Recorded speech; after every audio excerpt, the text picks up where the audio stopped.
Good afternoon. Real analysis के next lecture में आज हम लोग Taylor's theorem with Cauchy form of remainder ये कैसे प्रूफ करते हैं और इसका क्या मतलब होता है ये सीखने की कोशिश करते हैं। हम इस थ्योरम को दो फॉर्म में प्रूफ करेंगे, तो इसलिए फर्स्ट फॉर्म लिखा हुआ है। इसका मतलब एक और फॉर्म होगी। एक्चुअली मीन वैल्यू थ्योरम पूरे जो हमारे डिफरेंशिएबिलिटी वाला चैप्टर है, इसमें जो मीन वैल्यू थ्योरम्स हैं वो इस पूरे चैप्टर की स्पाइनल कॉर्ड समझिए। जहाँ भी डिफरेंशिएशन की बात आती है तो मीन वैल्यू थ्योरम का सबसे ज़बरदस्त यूज है, सबसे ज़्यादा यूज है। हम लोग मीन वैल्यू थ्योरम जब लगाते हैं तो धीरे धीरे मैंने आपको दिखाया, फर्स्ट डेरिवेटिव सेकंड डेरिवेटिव तक हमने किया था, हम उसको जनरलाइज कर रहे हैं। हम nth डेरिवेटिव तक उसी थ्योरम को आगे बढ़ाने की कोशिश कर रहे हैं। लेकिन जब हमने थ्योरम प्रूफ की थी तो आपने गौर किया था तो हमने फंक्शन कंसीडर किया था, फाई या कुछ ऐसा ले लिया था। अब वो फाई लेने की जो चॉइस है वो डिफरेंट हो सकती है, और उस डिफरेंट होने से जो लास्ट टर्म है इसको हम रिमाइंडर बोलते हैं। ये अलग अलग आ जाता है। ये डिफरेंट होने से टेलर थ्योरम के कई सारे वर्जन हैं, तो उसमें से आज हम दो वर्जन पढ़ेंगे। आपको समझ में आ रहा होगा कि ये अलग अलग वर्जन क्यों हैं और कहाँ से आए। तो मैंने बताया थ्योरम को प्रूफ करने के लिए आपने जो फाई शुरू में कंसिडर करते हैं फंक्शन, वो अलग अलग मैथमेटिशियन ने अलग अलग तरीके से कंसिडर किया। वो सारे बाकी ये जो दो कंडीशंस हमने लिखी हैं इनको सेटिस्फाई तो कर ही रहे हैं, लेकिन इसके बावजूद भी फाई लेने का तरीका अलग हो गया लोगों का, तो उस वजह से रिमाइंडर टर्म अलग अलग आ गई। तो ये जो रिमाइंडर टर्म अलग है इस वजह से कई सारे बन गए। तो आज हम क्रॉसी फॉर्म पढ़ रहे हैं उसी की। दूसरी आप ये समझिएगा कि टेलर बेसिकली करती क्या है, एक फंक्शन और एक पॉलिनोमियल को इक्वेट कर देती है। ठीक, अब आप एक बात सोचिए, थोड़ा सा रफ वर्क कर लेते हैं।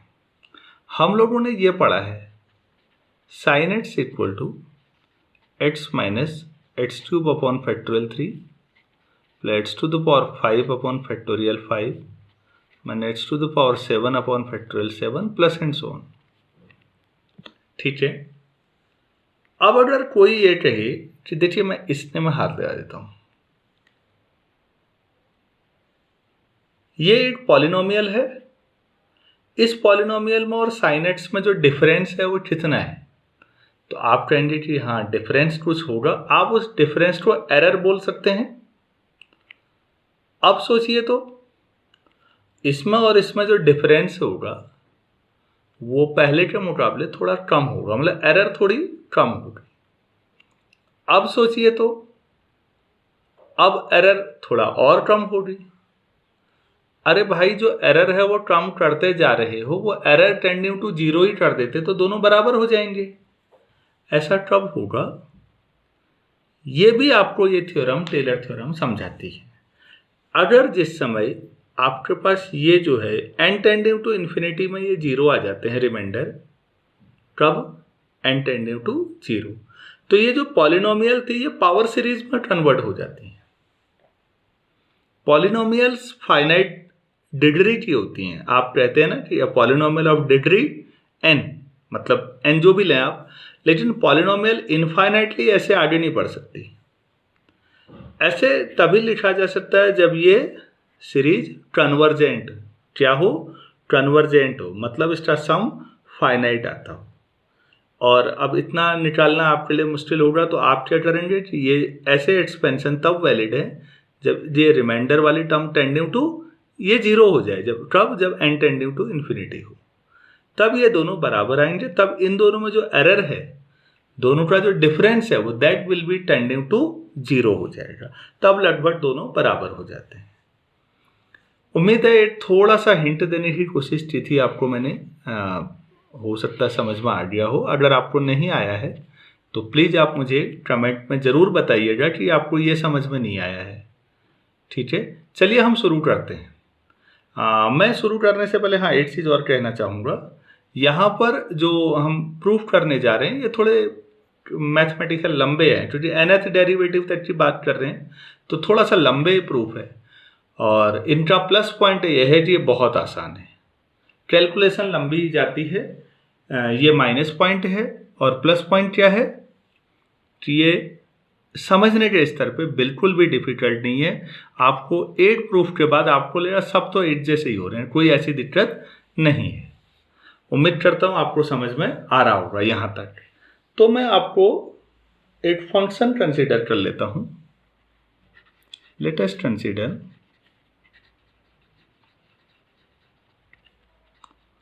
a function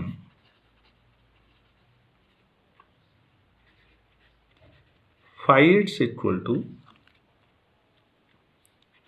f(x) plus a plus h minus x f dash x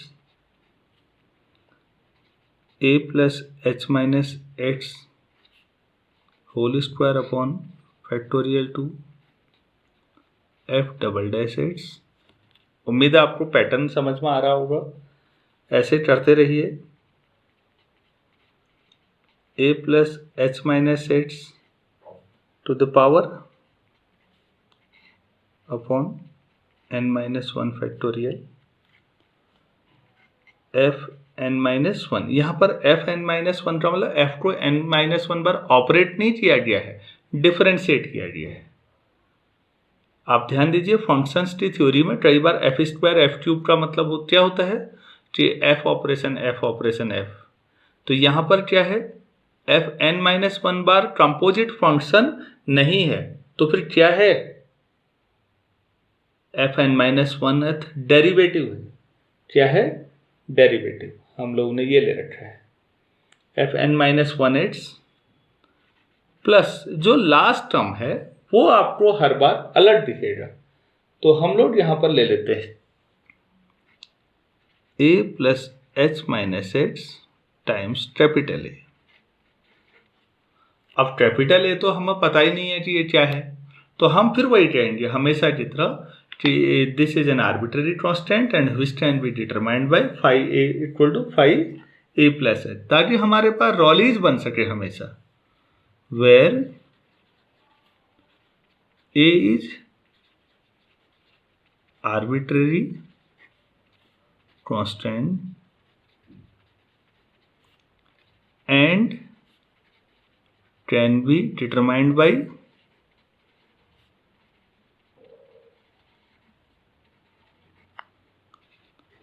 phi a equal to phi of a plus h। Question number 2। तो हमने जो इंटरवल है वो a से a प्लस एच ले रखा है, आपको ये पहले ही बताया गया है। तो अब ये दिखाना रह गया है कि भाई जो फाई एक्स है वो रॉलीज की दो कंडीशनों को और सेटिस्फाई करेगा, तीसरी तो ये हो ही गई। तो फिर कम से कम एक जगह ऐसा होगा जहां phi dash a plus theta H, मतलब जिसको हम c बोलते थे, वो 0 होगा। जिसको इतना समझ में आता है उसके लिए कुछ भी नहीं है इसमें डिफिकल्ट। अब आप ही बताइए, जो स्टेटमेंट था उसके हिसाब से f कंटिन्यूअस है, f डैश कंटिन्यूअस है, f डबल डैश कंटिन्यूअस है, f n माइनस वन भी कंटिन्यूअस है या नहीं है। मैं आपको दिखाता हूं दोबारा। स्टेटमेंट देखिए तो पहली लाइन क्या लिखी हुई है, the n minus oneth derivative is continuous, या ऐसा लिखते हैं all derivatives up to n minus oneth. अब जगह तो है नहीं, आप खुद ही लिख लीजिएगा, all derivatives up to n minus oneth derivative this f n minus one मतलब इज r कंटिन्यू, फिर r हो जाएगा यहाँ पर। उम्मीद है आपको लॉजिक समझ में आ रहा होगा कि हाँ ये बात है। तो अब आप ये देखिए f n माइनस वन तक तो कंटिन्यूटी हो गई, ये कांस्टेंट है, ये अब ये तो a plus H minus H तो पॉलिनोमियल है, ये भी पॉलिनोमियल है, ये भी पॉलिनोमियल है और ये भी पॉलिनोमियल है। बहरहाल पॉलिनोमियल है तो कोई दिक्कत ही नहीं है। नीचे तो नंबर है, वैसे भी है नेचुरल नंबर। तो आपको समझ में आ गया होगा कि ये ओवरऑल क्या है, कंटिन्यूअस है। तो phi X is continuous in closed interval a to a plus H. इतना हो गया। फिर क्या करना होता है, डिफरेंशिएबल, ये सभी डिफरेंशिएबल हैं। आपको लिखा गया है कि nth डेरिवेटिव एग्जिस्ट करता है भाई, तो फिर जब nth करता है तो उससे पहले वाले भी कर ही रहे होंगे, nth तक कैसे पहुंचे आप? तो फिर ये सारे डिफरेंशिएबल हैं, तभी तो nth आया होगा। तो अगर डिफरेंशिएबल हैं तो इनका सम भी डिफरेंशिएबल होगा, मतलब 5x डिफरेंशिएबल है, 5x कंटिन्यूस है और 5a बराबर 5a प्लस h हो गया। तो फाइनली हमने रॉलिस की तीनों कंडीशन सेटिस्फाई करा दी। तो फिर एक कम से कम पॉइंट मिलेगा जहां 5 of a plus theta S क्या होगा, 0 होगा। जितना मैं बोल रहा हूं थ्योरम का लॉजिकल पोर्शन इतना ही है, आपने पहले भी देखा है मीन वैल्यू थ्योरम्स में इतना ही होता है, बाकी तो कैलकुलेशन होती है। चलिए इस बात को हम लिख भी लेते हैं। Given that f dash f n minus 1 are continuous, जिसमें है कंटिन्यूस a से a प्लस h में। Also a plus h minus h, a plus h minus h का whole square, a plus h minus h to the power n are polynomials. इससे आगे कहना बेकार है, हर बार हो चुका है। तो पॉलिनोमियल है तो कंटिन्यूस ही, ये तो पूरे आर में कंटिन्यूस है, ये इसमें कंटिन्यूस है, दोनों का सम भी, दोनों में कॉमन यही जोन आया, इसी में कंटिन्यूस होगा। This implies 5x is continuous in closed interval a to a plus h। यहां तक समझ में आया होगा। फिर ये लिखा हुआ है कि nth डेरिवेटिव एग्जिस्ट करता है, since fn exist in open interval a to a plus h, so f dash f n minus 1 all are differentiable, तभी तो आया होगा।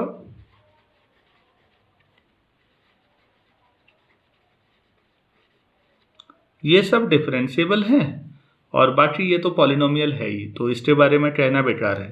तो हम क्या लिख देंगे, this implies 5x is differentiable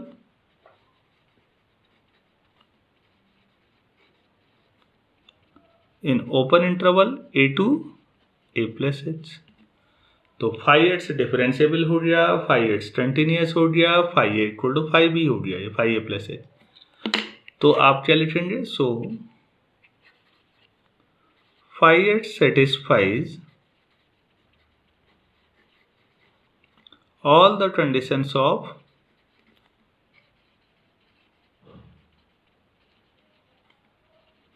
रॉलिस theorem.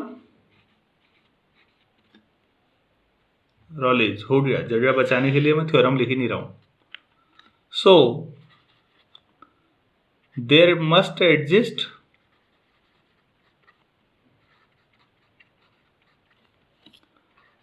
at least one theta, one real number theta between 0 and 1 such that phi dash of a plus theta h क्या होना चाहिए, 0 होना चाहिए। Question number 3।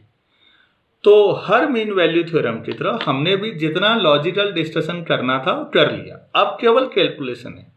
कैलकुलेशन क्या बची हुई है, आप ये देखिए, आपने 5x कंसिडर किया हुआ है ये, तो आप 5a निकाल सकते हैं और 5a प्लस h निकाल के दोनों को बराबर कर सकते हैं, आपको एक तो यही एक्सप्रेशन मिल जाएगा। दूसरा, आप पहले 5' निकालेंगे, डिफ्रेंशिएट करेंगे और करने के बाद आप 5' की जो क्या रख देंगे, a प्लस थीटा है 0, बस हो गया, अब थ्योरम प्रूफ हो जाएगी।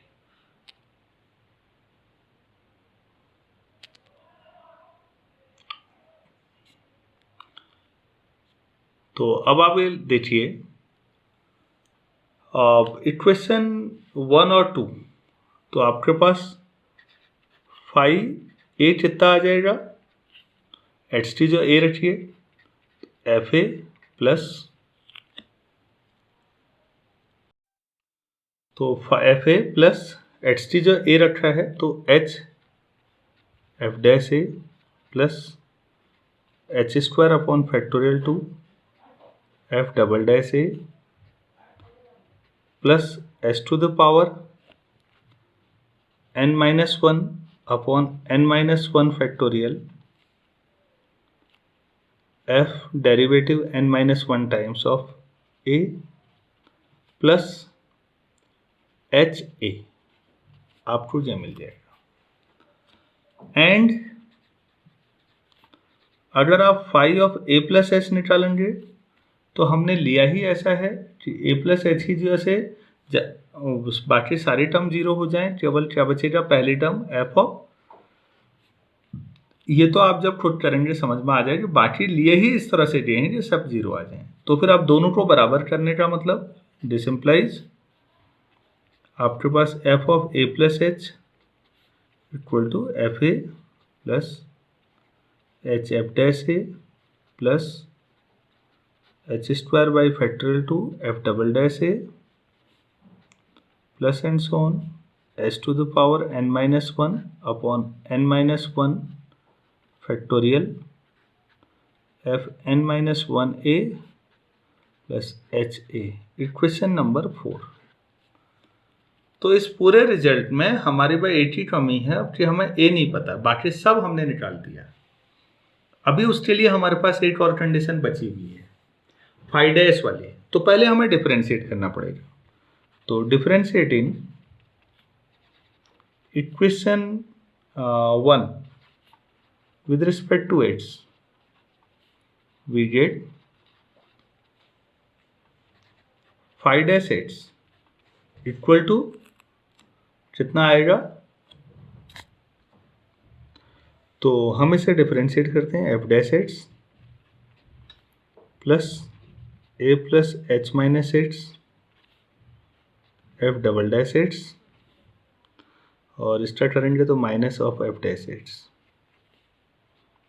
Plus a plus H minus x whole square by factorial two f triple dash x, और जब इसका करेंगे तो 2 इधर आएगा, ये जीरो कट जाएगा, फिर माइनस आ जाएगा, minus a plus H minus x f double dash x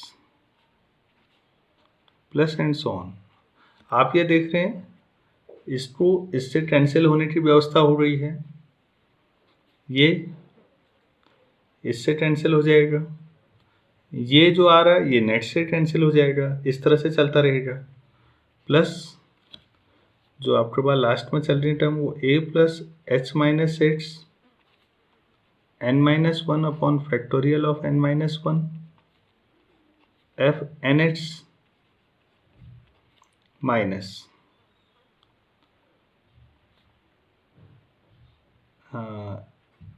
A plus H minus x to the power N minus two upon N minus one इधर आ गया तो एन माइनस वन से तो n minus two factorial और f N minus one x plus minus a, ये आएगा आपके पास। तो अब आप ये देखिए कि इसमें कौन कौन सी टर्म कैंसिल हो गई हैं। ये n माइनस वन तक ये भी कट जाएगा, ये भी, ये शुरू के सारे टर्म हट जाएंगे आपस में। आप गौर करिए, देखिए ये लॉजिक अब कुछ नहीं है, कैलकुलेशन है, और मेरा अपना मानना है कि ये आप खुद करें तो ज़्यादा अच्छा समझेंगे। तो आपके पास ये टर्म और ये टर्म बची, मतलब जो फाई डैश एक्स बचा वो कितना, a plus H minus x to the power n minus one upon n minus one factorial F n x minus a, ये आपके पास वैल्यू आई। तो फिर फाई डैश ए प्लस थीटा एस कितना आ जाएगा, तो जहां पर x है वहां पर ए प्लस थीटा एस रख दीजिए। A plus H minus h T जो minus a minus theta h n minus one f N A plus theta h minus a, लेकिन ये तो जीरो हो जाएगा। तो देखिए इसमें ए कैंसिल हो जाएगा, एच बाहर आ जाएगा, बस हो गया। तो ए इक्वल टू कितना आ जाएगा, H to the power N minus one, one minus theta to the power N minus one upon N minus one factorial F N A plus theta H. तो अगर आप ये जो आपने ए कैलकुलेट किया है, आप फोर्थ इक्वेशन में यहाँ रख दें, तो आपको जो थ्योरम मिली ये क्रॉसी फॉर्म ऑफ रिमाइंडर में टेलर थ्योरम मिली। So from 4 f of a plus h equal to f a plus h f dash a h square by factorial 2 f double dash a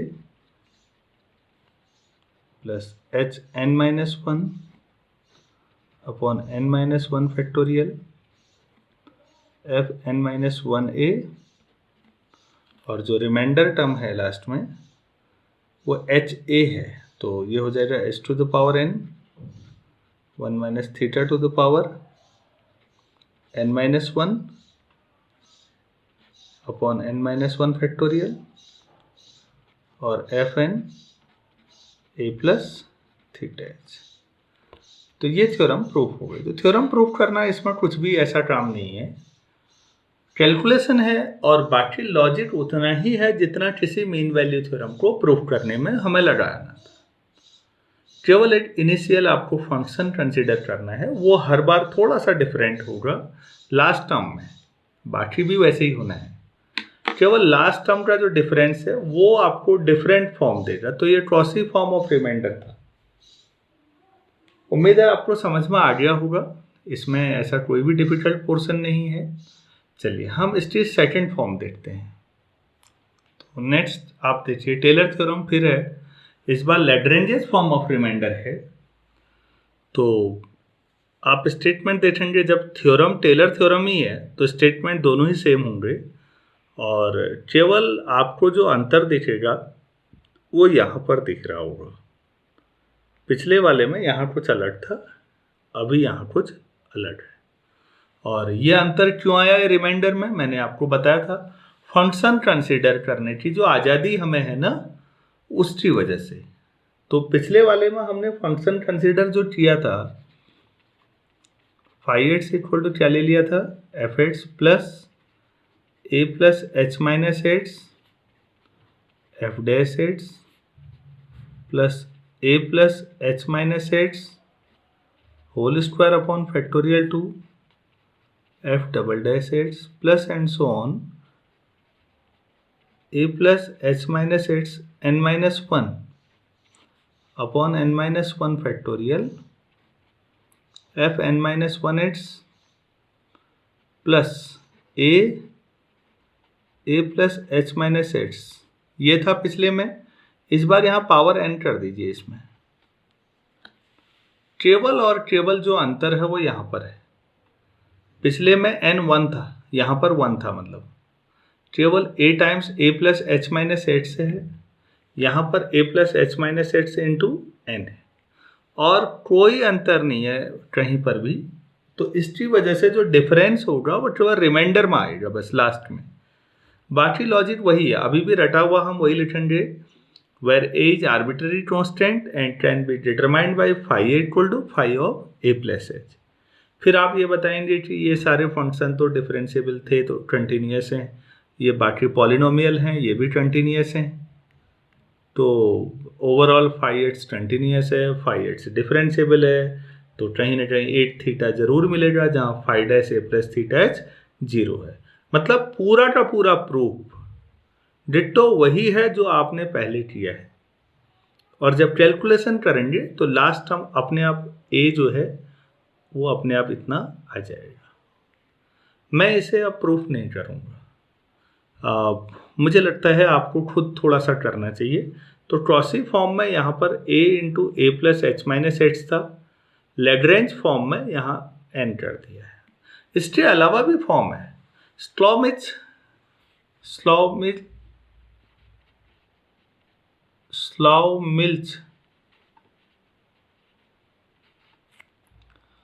और Ross आपके पास form मिलेंगी आपको। इन्हीं में भी different मैक्लॉरेन, Taylor और लैग्रेंज मिलते रहती हैं। बहरहाल नॉर्मली जो हम सबसे ज़्यादा यूज़ करते हैं, तो हाँ इनकी स्पेलिंग मैंने नहीं लिखी, स्लॉमिल्च और ये फॉर्म भी आप चाहें तो कोशिश कर सकते हैं, अननेसेसरी है, अभी ज़रूरत नहीं है। आपको समझ में आया होगा कि अच्छा आप यहाँ पर थोड़ा सा अलग ला के रिमाइंडर टर्म कुछ अलग ला सकते हैं, लेकिन जिस समय रिमाइंडर जो टर्म है n टेंडिंग टू इन्फिनिटी में अगर टेंडिंग टू 0 है तो उससे पहले की तो सारी टर्म सेम है ना, तो फिर कोई फर्क नहीं पड़ता उस फंक्शन का पॉलिनोमियल के साथ जिस समय आप रिलेशनशिप लाते हैं n टेंडिंग टू इन्फिनिटी में, तो एक पावर सीरीज और एक फंक्शन बराबर हो जाते हैं। ये 0 की ओर चले जाता है, तो रिमाइंडर टर्म अलग अलग आते रहती हैं। लोगों ने इसी पे रिसर्च किया है और आपको समझ में भी आ रहा होगा कि हाँ ये तो आसानी से हो जाएगा। उम्मीद है आपको टेलर्स थ्योरम और उसके दोनों लैग्रेंज फॉर्म और क्रॉसी फॉर्म समझ में आया होगा। कल हमने एक क्वेश्चन किया था, सेकंड डेरिवेटिव तक हम ले गए थे मीन वैल्यू थ्योरम को, और उस आधार पर हमने ये कहा था कि जो थीटा है वो टेंड्स टू 1/2 था। तो आज जो हम ले जा रहे हैं तो थीटा टेंड्स टू 1/n+1 है जब s टेंड्स टू 0 है। बाकी कंडीशन वही है, लेकिन ये nth डेरिवेटिव तक जा रहा है और Taylor theorem with Lagrange's form of remainder है, जो जस्ट अभी इससे पहले हमने डिस्कस किया था। तो इसे भी कैसे करें, देखिए, prove that the number theta which occurs in the Taylor theorem with Lagrange's form of remainder after n terms, this tends to 1/n+1। तो टेलर थ्योरम अगर आप लगाना चाहें तो आप n टर्म के लिए लगा सकते हैं, और यहाँ पर हम n और उससे एक आगे के लिए लगा लेते हैं n+1 के लिए। तो by Taylor theorem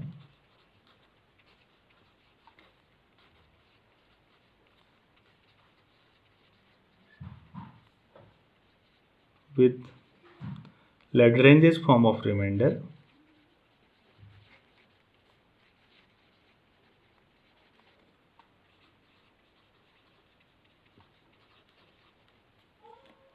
after n terms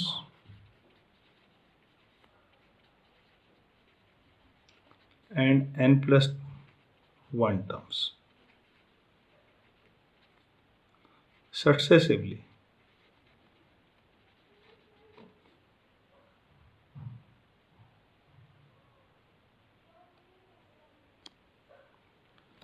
तो अगर हम दोनों में लगाते हैं तो देखिए f of a plus h f a plus h f dash a plus and so on plus h n-1 upon factorial n-1 f n-1 a plus h n upon factorial n f n of a plus theta h, यही था जहाँ theta 0 से 1 के बीच होगा। ऐसे ही अगर आप इसे n+1 के लिए लगा दें तो क्या आ जाएगा, F A plus H F dash A plus H N upon factorial N F N A, और फिर इससे अगला वाला H n+1 n+1 factorial F n+1 A plus theta 1, ऐसा लिख सकते हैं, वेयर थीटा भी थीटा 1 भी दोनों आप कहाँ लाई करने चाहिए, दोनों 0 और 0 1 के बीच में। तो अंतर जो है वो केवल लास्ट टर्म में आ रहा है, बाकी एक्सप्रेशन तो लगभग सेम है। यहाँ पर लास्ट तो ये है और जो nth यहाँ है उसमें a प्लस एच है, थीटा एच है, यहाँ a है, ये भी। उससे पहले वाली टर्म यहाँ भी सेम होगी, यहाँ भी, तो वो सब हट जाएंगी। एक टर्म ये है, दो टर्म ये है। इक्वेशन 1 और 2 लिख देता हूँ मैं।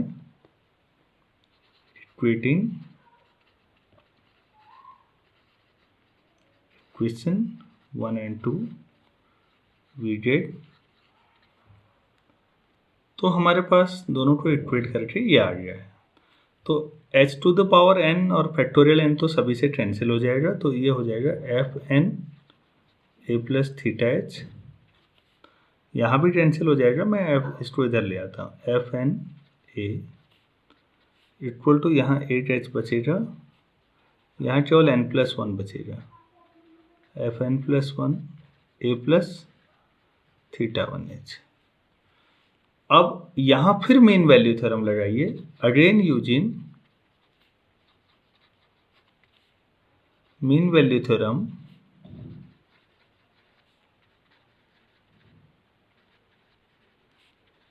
On left hand side. तो यहाँ पर अगर आप एफ एन को एक नया फंक्शन फाई समझिए, तो phi A plus theta H माने फाई है, क्या आएगा आपके लिए, एफ एन प्लस 1 हाँ theta H A plus theta 2 of theta H. Left hand side आएगा या नहीं आप सोचिए। मीन वैल्यू थ्योरम क्या थी, देखिए please, F of A plus H minus F A H F dash of A plus theta H, ऐसा था। तो फिर यहाँ पर एच ए प्लस एच है, तो यहाँ पर थीटा इंट्रोड्यूस हुआ है। अब यहाँ तो पहले ही एक थीटा है, थीटा एच है, तो कोई बात नहीं, यहाँ जो एच था तो बाहर एच आया, थीटा एच है तो थीटा एच है। यहाँ कोई 0 बार डिफ्रेंशिएशन था तो यहाँ 1 बार हो गया, तो यहाँ n बार है तो यहाँ उससे अगला वाला n+1, और यहाँ एक नया थीटा इंट्रोड्यूस कर दीजिए। उम्मीद है आपको समझ में आया होगा। और राइट साइड क्या है, वो तो वही रहेगा, एफ एन प्लस 1 ए प्लस थीटा 1h। तो देखिए अब h से h कैंसिल, तो थीटा कितना आ गया, 1/n+1 f N plus 1 A plus theta 1h f N plus 1 A plus theta 2 theta H.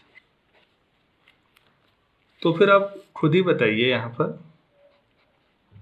Theta tends to 1/n+1 as tending to 0। जब H tending to 0 लगाएंगे तो ये टर्म भी 0, ये भी 0, तो एफ एन प्लस 1 ए अपॉन एफ एन प्लस 1 ए।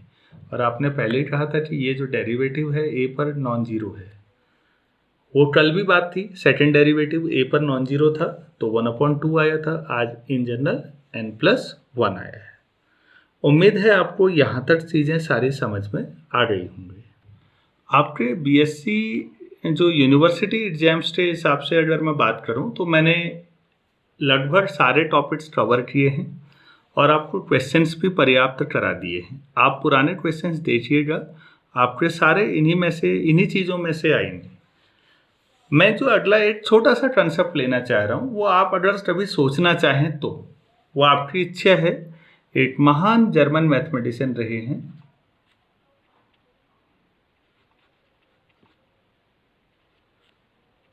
वीरस्ट्रास। इस इंसान ने एक लॉजिक दिया था, क्या ऐसा हो सकता है नोवेयर डिफरेंशिएबल फंक्शन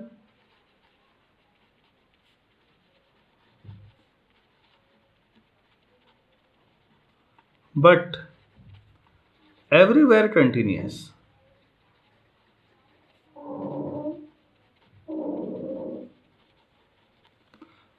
क्या ऐसा संभव है कि एक फंक्शन हर जगह कंटिन्यूअस हो लेकिन डिफरेंशिएबल कहीं भी ना हो?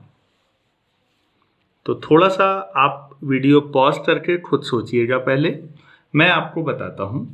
वीरस्ट्रास साहब ने इसको किस तरह से समझाने की कोशिश की है, देखिए मैं एक इक्विलेटरल ट्रायंगल लेता हूँ, इसकी साइड 1 है मान लेते हैं, ठीक है। अब आप इसे हर साइड को 3 बराबर हिस्सों में बांटिए, बांट दिया, बीच वाला हिस्सा हटा दीजिए और बीच वाले हिस्से में ऐसा जोड़ दीजिए।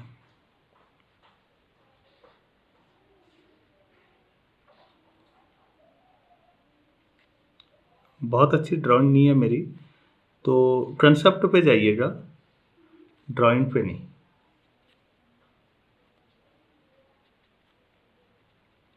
ट्रायंगल ये था, तो आपने ये 1/3 और जितना ये है उतना ये भी होगा, हाँ। तो 1/3 1/3 1/3 1/3, तो कितना हो गया 4/3, ये 4/3, ऐसे ये भी, ऐसे ये भी, ये 1 1 1 था। आप ये देखेंगे कि इस बार जो बाउंड्री है उसकी लंबाई बढ़ रही है। अब फिर यही करिए, हर पोर्शन को 3 बराबर हिस्सों में बांटिए, बीच वाला हिस्सा डिलीट कर दीजिए और उसकी जो ऐसा जैसे यहाँ किया था वैसा ही कुछ इंट्रोड्यूस कर दीजिए। मतलब जैसे ये छोटा सा पोर्शन है तो यहाँ पर फिर ऐसा आ जाएगा, फिर इस हिस्से में भी ऐसा ही होगा। आप जब पढ़ेंगे तो यहाँ भी ऐसा आएगा, फिर आगे भी आता रहेगा। आप समझ रहे होंगे कि मेरे लिए यहाँ पर बना पाना थोड़ा डिफिकल्ट है, आप रफ वर्क कर सकते हैं।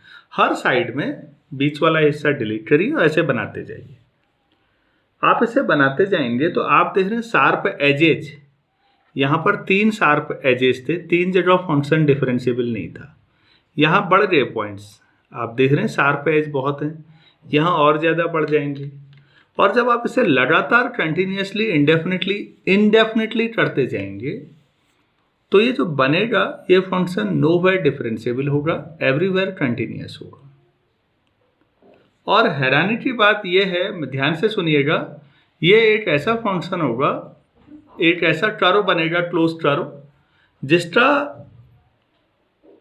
एरिया तो फाइनाइट है, बाउंड्री इनफाइनाइट है। ध्यान से सुनिएगा, एक ऐसा कर्व जिसका एरिया फाइनाइट होगा, बाउंड्री इनफाइनाइट होगी। आपको बड़ी हैरानी होगी, आप इनके बारे में थोड़ा सा यूट्यूब पे जाइएगा, इनको फ्रैक्टल्स कहते हैं। क्या बोलते हैं? फ्रैक्टल। इनके बारे में ज़रूर थोड़ा देखिए, ये बहुत इंटरेस्टिंग है।